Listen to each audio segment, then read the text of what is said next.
Selamat pagi anak ibu yang baik. Pagi ini kita belajar dari tema 2, subtema 2, pembelajaran 5 dan 6. Kita gabung ya. Baiklah anak ibu yang baik, di sini kita ada lihat beberapa permainan ya. Dua laki-laki nih, dua perempuan ya, berpasang-pasangan. Ini ada permainan tarik ya. Ibu dulu sering mempermainkan ini waktu SD. Tapi ini harus sesuai dengan aturan ya. Dan juga kalau ibu guru yang membuat atau bapak guru harus dipantau atau dilihat ya. Jadi di sini permainan tarikan ini kita saling menarik antara satu dengan lain. Jadi kalau orang ini nanti kena ke sini berarti mereka kalah. Jadi permainan tarikan ini pun kalau sudah tangan sakit harus dilepaskan ya. Tidak boleh dipaksakan. Ini permainan yang seru ya. Oke. Bagaimana perasaanmu setelah bermain tarik-tarikan? Oh, senang sekali karena itu berupa olahraga ya. Bagaimana cara bermain tarik-tarikan? Kita saling memegang tangan teman dengan tangan teman lainnya. Oke, apa saja aturan dalam bermain tarik-tarikan?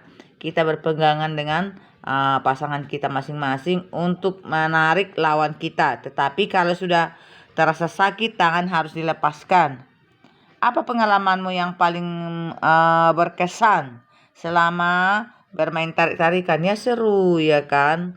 Karena kita ingin memenangkan ya, karena kita ingin lebih kuat ya, seru ya. Pengalaman kita sangat menyenangkan dan seru. Oke. Baiklah, di sini ada kegunaan benda ya. Benda di sekitar kita bermacam-macam ya, anak ibu yang baik. Benda di sekitar kita itu ada benda padat, ada benda cair, ada benda gas ya.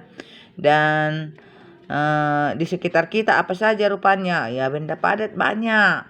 Cangkir, piring, benda padat ya. Buku, meja ya. Seperti di peralatan rumah contohnya.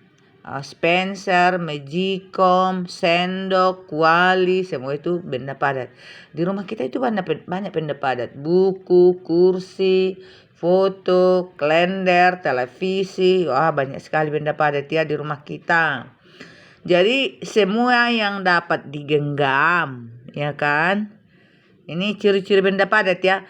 Semua yang dapat digenggam seperti ini, semua yang dapat dilihat juga, dan bentuknya tidak berubah-ubah walaupun berpindah tempat, dan volumenya atau volumenya tetap. Itu namanya benda padat ya, semua benda padat. Jadi ini volumenya atau volumenya tetap ya, dapat digenggam, dapat dilihat, tidak berubah tempat walaupun di mana saya tempatkan, di mana saja saya tempatkan tidak berubah bentuk ya. Di mana saja saya tempatkan tidak berubah bentuknya tetap selalu ya, itu benda padat. Sedangkan benda cair kemarin udah ibu praktekkan ya, yang memasukkan ke gelas, ke baskom ya, ke tempat dodot anak udah saya masukkan kan. Kalau benda cair tidak dapat digenggam. Kalau digenggam dia keluar ya, tidak dapat. Kedua, bentuknya selalu berubah-ubah sesuai dengan tempatnya ya. Kalau tempatnya di ember, seperti emberlah airnya. Kalau tempatnya di gelas, seperti gelaslah airnya. Kalau tempatnya di aqua, seperti aqua lah airnya. Kalau tempatnya di drum, seperti drumlah dia. Ya, jadi setiap ditempatkan air itu selalu berubah-ubah sesuai dengan wadahnya atau tempatnya ya. Tapi volume air tetap ya, volume air tetap. Atau volume benda cair ya, benda cair tetap. Terus ini benda cair ini tadi ya dapat kita lihat juga ya, benda cair dapat kita lihat, volumenya tetap, tetapi tidak dapat digenggam dan bentuknya selalu berubah-ubah sesuai dengan wadahnya ya atau tempatnya ya. Benda cair banyak kan, susu cair, sirup, segala minyak, mau minyak goreng ya, parfum cair ya, air minum semua, air mandian kita kan benda cair itu. Oli, bensin ya. Banyak benda cair yang kita lihat ya di rumah. Ada yang jus ya, jus itu nama artinya sudah dicampur dengan air, sudah cair, di benda cair lah itu ya. Sedangkan benda gas, ini ciri-ciri benda gas itu, ciri-ciri benda gas tidak dapat dilihat. Gas itu adalah udara ya. Angin itu juga udara-udara yang bergerak. Jadi gas tidak dapat dilihat. Gas juga tidak dapat digenggam ya. Tetapi dapat kita rasakan. Coba kalau bertiup angin, kita rasakan terasa dingin kan? Rambut kita pun bisa diterbangkan. Ya, jadi dapat kita rasakan dia.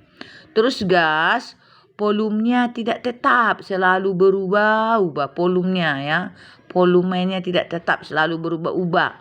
Terus gas, bentuknya juga selalu berubah-ubah sesuai dengan tempatnya. Contohnya, kalau udara itu kumasukkan ke balon besar, bentuknya seperti balon besar. Kalau kumasukkan ke balon kecil, bentuknya seperti balon kecil. Kalau ibu masukkan ke ban besar, bentuknya seperti ban besar ya. Kalau ibu masukkan itu, ada kan mainan anak-anak seperti balon gambar-gambar monyet, gambar burung. Kan bentuknya berbeda-beda kan. Kalau ibu masukkan ke situ seperti itu bentuknya. Jadi udara itu atau gas itu bentuknya selalu berubah-ubah sesuai dengan tempatnya atau wadahnya ya. Itu dia tentang gas. Oke. Kemarin kan udah tahu kan, udah dijelaskan ibu, udah dipraktekkan juga. Itu ya. Jadi nanti kita tulis di sini nama benda, contohnya nama benda air. Bentuknya selalu berubah-ubah sesuai dengan wadahnya atau tempatnya, wujudnya ya. Benda air wujudnya cair. Ini wujudnya jadi buat ya, wujudnya. Pulpen wujudnya padat. Sirup wujudnya cair. Gas ya. Ya, benda gas ya. Jadi itu benda ya, jadi apa? Gas, kok saya bilang tadi gas udara, wujudnya gas ya, itu ya. Oke, nanti ya dilihat itu. Oke, baik. Jadi di sini mereka tadi sudah bermain, lalu atau mereka mungkin pergi selain bermain, mungkin mereka pergi berwisata atau jalan-jalan ke rumah teman ya. Sewaktu di rumah teman, sebelum sampai ke rumah teman, mereka harus bagaimana? Langsung masuk ke rumah teman kah? Kalau kita ke rumah teman? Tidak, kita ketuk pintunya, mengucapkan salam ya. Kalau pergi ke tempat teman, kita harus punya aturan ya. Tidak boleh suka-suka. Ketok pintunya, ucapkan salam. Kalau orang Batak mengucapkan salam bagaimana? Shalom. Kalau orang Kristen ya. Kalau orang Batak kan, orang Batak ada Islam, ada Kristen. Horas katanya, itu salam juga itu ya. Salam juga. Dan setelah kita ketuk, kita mengucapkan salam ya. Itu udah melakukan peraturan yang baik. Terus setelah kita pulang, kita juga harus melakukan sesuai dengan aturan. Apa? Kita permisi dengan baik. Kedua, tempat kita itu harus kita rapikan ya. Jangan berantakan, duduk kita di kursinya atau tikarnya berantakan. Jangan, dirapikan. Ketiga, jangan membuang sampah sembarangan. Harus dikutip sampahnya, dibuang pada tempatnya ya. Jadi apapun yang kita pakai harus kita rapikan. Mau peralatan minum, apa saja kita rapikan. Terus itu bermain itu pakai aturan ya. Pakai waktu. Jangan bermain terlalu lama. Kapan mengerjakan PR ya. Orang yang suka bermain lama-lama itu bodoh itu. Takkan pintar. Kapan dia belajarnya ya. Bermainlah tidak sampai larut malam ya. Terus jangan sampai lama kali ya. Terus kalau kita di tempat orang, duduk sopan. Ada orang tidak sopan, Pernah datang ke rumah ibu orang, duduk dia kan, terus diangkat kakinya ke samping kursi itu. Dia duduk di kursinya, kakinya diangkatnya ke tempat. Kan ada kalau kita duduk tempat tangan, di kursi itu tempat tangan kita kan. Nah, diangkatnya kakinya ke situ. Terus tidur dia di kursi itu, diangkatnya lagi kakinya ke atas sandaran itu. Dalam hati ibu tidak sopan. Tapi ya saya bilang turunkan aja kakinya, gitu aja ibu bilang pelan, ibu tidak marah ya. Jadi kita di tempat orang harus duduknya pun harus sopan ya, anak ibu yang baik ya. Sikap-sikap yang baik tunjukkanlah ya, jangan ditunjukkan sikap-sikap yang tidak baik. Karena akibatnya kalau kita menunjukkan sikap yang tidak baik, orang itu akan tidak suka nengok kita ya, oke? Anak ibu yang baik ya. Oke, kita lanjut pembelajaran anak. Di sini nanti ada ini, boleh kamu kerjakan iseng-iseng di bukumu ya. Benda kesukaanku banyak. Contohnya bola, benda padat. Isi bola itu di dalam benda gas ya. Banyak benda kesukaan kita. Boneka ya. Kita lihat di sini. Ada percakapan. Bu, apa manfaat aturan bagi kita? Ini tadi aturan tadi. Banyak sekali manfaatnya. Coba Beni bayangkan, jika dalam bermain tidak ada aturan, apa yang terjadi? Jika dalam bermain kata, pasti kita akan berbuat pasti kita akan berbuat semau kita, Bu, katanya. Nah, apa nanti akibatnya kalau kita berbuat semau kita? Kalau kita berbuat semau kita, bisa bertengkar ya, bisa bertengkar. Iya benar. Jadi menurut Beni, apa manfaat aturan itu? Kalau tidak aturan kan kita akan berbuat semau kita dan akan bertengkar. Kalau begitu apa manfaat aturan itu? Dengan adanya aturan, hidup kita akan teratur, betul. Kalau ada aturan, hidup kita akan menjadi teratur. Apa kata ibunya? Iya benar sekali Beni, aturan juga akan melatih kita untuk bersikap disiplin. Nah, jadi dengan adanya aturan hidup kita ini teratur, tidak sembarangan ya. Makan nanti di rumah orang sembarangan asal kita ambil semua, jangan.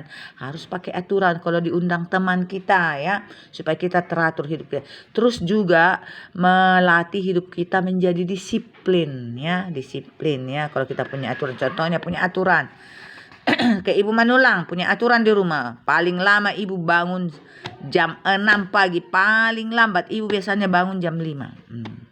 Karena ibu harus bekerja ya kan. Nah, kalau ibu bangun jam 7, akibatnya apa? Berantakan, ibu terlambat kemana-mana, kerjaan ibu tidak beres lagi, terlambat juga makan ya.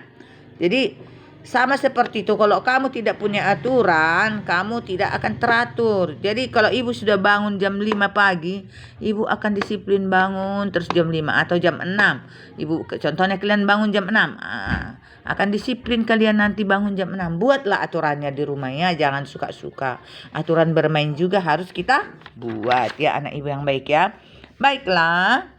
Kita lihat di sini ada matematika. Jadi tadi saya ulang dulu ya. Manfaat melakukan aturan itu, hidup kita menjadi teratur dan disiplin. Akibat tidak melakukan aturan, hidup kita akan berantakan, tidak teratur ya. Oke. Baiklah. Lengkapi sebanyak mungkin yang kamu bisa. Ini contohnya, ini gampang kita bisa ini ya. 3 kali 15. 3 kali 5, 15. 5 kali 3, 15. Berapa lagi nih? 1 kali 15, 15. 15 kali 1, 15 ya. Ini bagaimana pula ini? Ini banyak ini. Coba lihat. Yuk. Nih banyak kan? Oke, nggak apa-apa. Gampang itu. Bikin caranya. 1 kali 24 jam, 24 jam ya. 1 kali 12, atau saya buat di sini. Nah. Karena ini banyak kali, coba lihat nih, sambung lagi kemari. Bagaimana caranya mengisinya? Gampang. Contohnya 1 kali 24 jam. 24 jam pula ya. 1 kali 24, 24. Nah, ini ya, kita lanjut lagi di sini. 2 kali 12 sama dengan 24. 12 kali 2 dibalik-balikkan ya, sama dengan 24 juga. Terus apa lagi supaya 24? 3 kali 8 sama dengan 24. 8 kali 3 juga sama dengan 24. Terus berapa lagi? 4 kali 6 sama dengan 24. Terus 24 kok 24. Sorry ya sayang. 6 kali, tadi 4 kali 6 ya. 6 kali 4 sama juga 24 ya. Sama-sama 24. Jadi panjang kan? Nah, sama seperti ini. Ini kok panjang kali. Disambung lagi kemari. Seperti inilah dia anak ibu yang baik ya. Karena 1 kali 24 24. 2 kali 12 24. 12 kali 2 juga 24. 3 kali 8 24. 8 kali 3 juga 24 ya. Dibalik-balikkan dan seterusnya ya anak ibu yang baik ya. Coba lihat ini ya. Oke. Ada juga di sini kalimat cerita ini. Benny diminta ibu untuk merapikan buku-buku yang tidak terpakai lagi. Disuruh merapikan, itu harus dirapikan bukunya. Buku-buku tersebut dimasukkan ke dalam 3 kardus ya, kardus. 3 kardus katanya. Masing-masing dus berisi 8 buku. 1 kardus 8 buku. Berarti gini, ada 3 kardus. 1 kardus 8 buku. 1 mas ya. 2 kardus 8 buku. 3 kardus 8 buku. Ya, 1 kardus. Katanya tadi 3 kardus. Masing-masing dalam kardus 8 buku. 8 buku. 1 kardus 8 buku.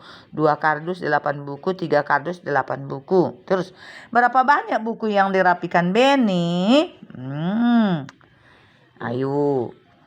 Apa ini? Sekali 8. 8. 2 kali 8. Ya, 16 3 kali 8 24 ya. Jadi ini sekali 8, 2 kali 8, 3 kali angka 8. 3 kali 8. Berapa ya? Kalau nggak tahu kali-kali, karena perkali itu penjumlahan berulang ya. 8 tambah 8 16. 16 tambah 8 24 ya. Atau 1 kali 8 8, 2 kali 8 16, 3 kali 8 24 ya anak ibu yang baik ya. Soal cerita tadi ini ya. Banyak buku yang dirapikan Benny adalah 24 buah. Oke, baiklah, sekian pembelajaran kita hari ini. Terima kasih.